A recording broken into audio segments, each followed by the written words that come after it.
GST అంటే ఏమిటి? లేటెస్ట్గా నిర్మలా సీతారామన్ అమలు చేసిన ట్యాక్సెస్ ఏంటి?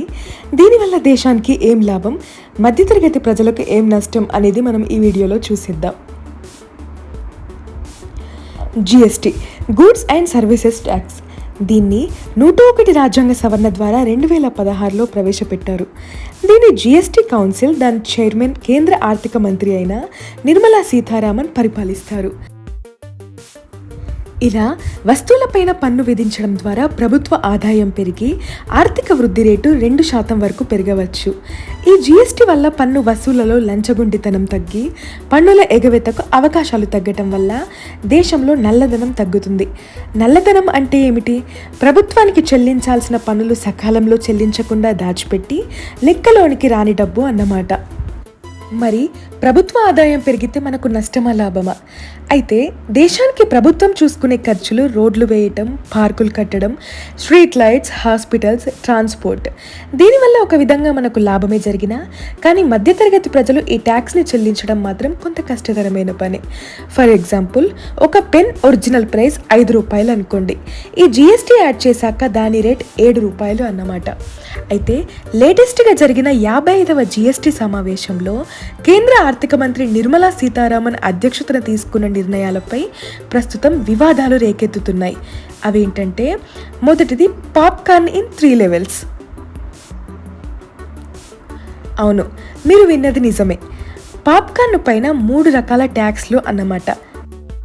సర్కస్లలో లేకపోతే జాతరలో అమ్మే అంటే నాన్ బ్రాండెడ్ పాప్కార్న్స్, విడిగా అమ్మే పాప్కార్న్స్ పైన 5% ట్యాక్స్ పెరిగింది.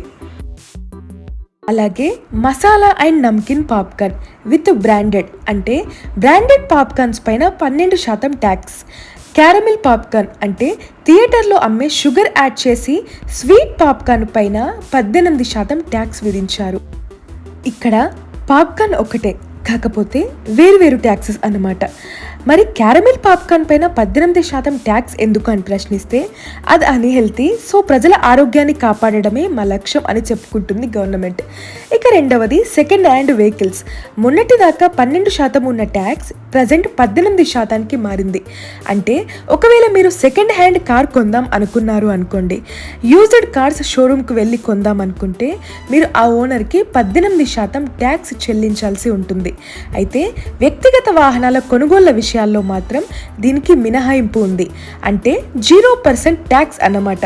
మనం ఈ జిఎస్టీ పెట్టుకుంది ఎందుకు? 1 నేషన్ అండ్ 1 ట్యాక్స్ అనేది దీని థీమ్.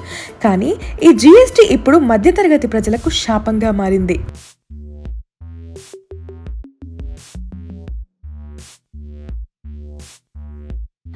కాకపోతే ఈ జిఎస్టీలో రైతులకు కాస్త ఊరట కలిగింది. రైతులు పండించిన నల్ల మిరియాలు, ఎండు ద్రాక్షలపై వాటి సరఫరా క్రమంలో జిఎస్టీ మినహాయింపు అయింది. ఈ వీడియో కనుక మీకు నచ్చినట్లయితే please like, share and subscribe to Telugu విద్యాలయం. ఇలాంటి మరిన్ని వీడియోల కోసం నా ఛానల్ని సబ్స్క్రైబ్ చేసుకోండి.